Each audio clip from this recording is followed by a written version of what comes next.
point in the video game world, we're kind of used to any attractive woman definitely not being in a video game and then being a fat tub of lard that has no personality. But it looks like one of the remakes we're getting is actually going to be pretty decent.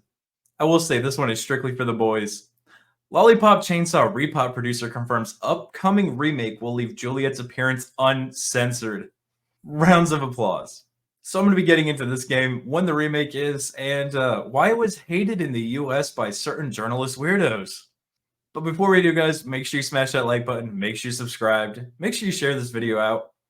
Delivering a ray of light amongst Western entertainment industry's growing desire for puritanical censorship, Lollipop Chainsaw Repop producer Yoshimi Yasuda has seemingly confirmed that the upcoming remake will make no alterations to the risque appearance of the cheerleader outfit-clad protagonist Juliet. Bravo, good sir. Bravo. The 2012 brainchild of storied game designer Goichi Suda51 Suda and eventual Guardians of the Galaxy trilogy director James Lollipop Chainsaw follows the tale of Juliet Starling, a bubbly blonde-haired cheerleader whose 18th birthday is upended when her hometown of San Romero is suddenly overtaken by a zombie outbreak. That's right, guys, she's 18. But unbeknownst to the hordes of undead, Juliet and her family are the latest in a long line of zombie hunters whose lives were dedicated to fighting back against this exact scenario.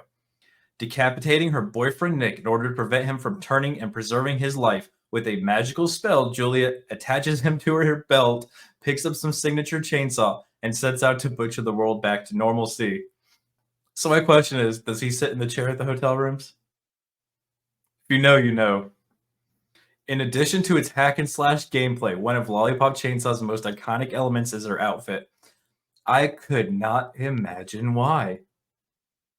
As not only does its colorful and youthful appearance serve as a stark visual juxtaposition to the sheer amounts of gore and despair littering San Romero, but also plays in both the over-the-top camp factor of the game as well as hyper-materialist satire of the entire zombie genre. And that is to say nothing of the fact that at the end of the day, it's a suggestive outfit being worn by an attractive woman, in a combination which is always sure to garner a given character some level of fandom and notoriety. Absolutely. Sadly, since recent years I've seen a hint of human sexuality deemed as problematic against the Western video game industry, the first thought on many fans' mind when Repop was announced in July 2022 was, they're absolutely going to censor Juliet. Honestly, I'm surprised the question wasn't, is she going to be a man? Or what the fuck her pronouns are going to be. These fucking people are weird and sick in the head. However, it seems that, at least to some extent, fans can put this particular fear to rest as the aforementioned Yasuda has ostensibly announced that the remake will leave Juliet's appearance, at least in some capacity, unaltered. Taking to Twitter on September 28th, the Repop producer shared a picture of Juliet in her most covered-up outfit, a bunny mascot suit, and informed the public in both Japanese and English that we will also make uncensored Juliet costumes to meet your expectations. Bravo again, good sir. Bravo. Notably, Yoshida's statement appears to be worded slightly different in Japanese, with a machine translation of his original sentence provided by D-Bell reading, Juliet's costume will also be uncensored to meet your expectations. Well, yeah, all these translation sites kind of suck. Thanks to this discrepancy ostensibly caused innocently by the fact that English is the producer's second language, it is unknown exactly whether Juliet's various outfits will be uncensored by default or if special alternates will be provided. Well, modders, get to work. Get ready. Just in case. Sounds like they're not going to change anything, but just in case they do.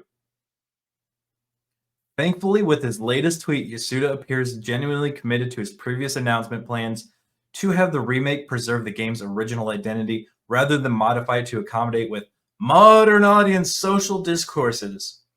Yeah, fuck modern audience bullshit. We do not intend to change the aesthetics of the game. The producer clarified in July 2022, shortly after Repop was announced, the mention of how the game will have a more realistic look in the previous announcements was meant to refer to how we will make use of the advanced rendering technology available in current game consoles. Oh, well, I mean, modders, still stay ready. But I mean, no, this is great. This is absolutely fantastic. Finally, a game dev is like, yeah, fuck you weirdos. I want to see tits.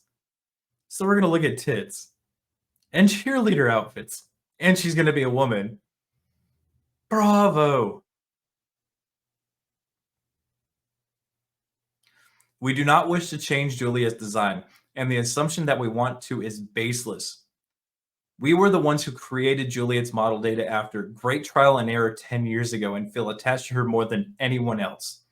To this end, he further explained, we learned after the announcements of Lollipop Chainsaw Remake that many fans are worried about censorship in the game. We have not yet discussed the issue with the platform holders yet, and thus cannot say anything to the topic. But what we can say is that we intend to negotiate with the platform holders to make it so the game can be as close to the original version as possible. If the Western companies have any say in it, and it sounds like they might try to do it, modders, be ready. We're gonna need you guys to fix the game that fucking all these shitty ass US woke companies fuck up. As of writing, the only known difference between Lollipop Chainsaw and Repop is that due to licensing rights, the latter soundtrack will not feature 16 of the original game's 17 licensed songs. These delisted tracks include works from such popular artists as Dragon Force, Child of Bodom, and Skrillex, currently under development by Dragami Games, a successor studio to original Lollipop Chainsaw developer Kadokawa Games. Lollipop Chainsaw Repop is currently tracked to tear its way to the current gaming generation sometime in 2024. So at least we have one positive thing to look for in 2024. And to put in a little perspective of how this game's release was, we'll say, accepted in the gaming community, it got pretty decent ratings in the overseas market.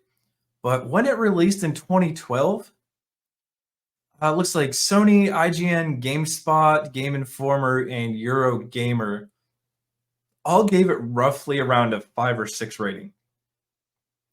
And their complaints were, we'll say, mild, but they were the same complaints that these fucking weirdo journalists have today. And I'm taking excerpts, so I don't have anything to actually show you. But here we go. Digital Spy gave the Xbox 360 version 3 out of 5, calling it silly, short-lived fun that won't appeal to everybody, but shouldn't fail to leave the lasting impression on players who stick it with it to the end. And I would say a game is not supposed to be for everybody. A game is supposed to be for whoever likes it. And if enough people like it, they'll keep making more games. Like it, like we're getting now.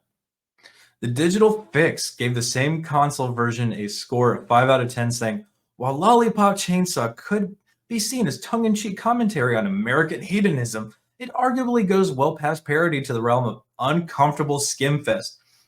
Even worse, for all its excess, it's just plain boring. I kind of wonder who the author was in that one. Because I bet it's some fucking weirdo. Can't even find what this... Peter McCohen? Doesn't even look like the article exists anymore. Oh well, Peter, you're a fucking weirdo. So yeah, we didn't realize it back in 2012, but there are a bunch of weirdos and gaming journalists fighting for those feminist ideas to quit idealizing women and sexualizing them, and we needed to make them fat, frumpy, and boring and lame. Kind of like they're doing to Lara Croft now. Or should we talk about that weird churnchime that's going to be in the new Fable game? And honestly, with all these fucking weird alphabet people, I'm glad this dude is sticking to the original and trying to keep the design as close as possible. I'm sure the graphics will be significantly better. It was kind of a cartoony game from what I remember.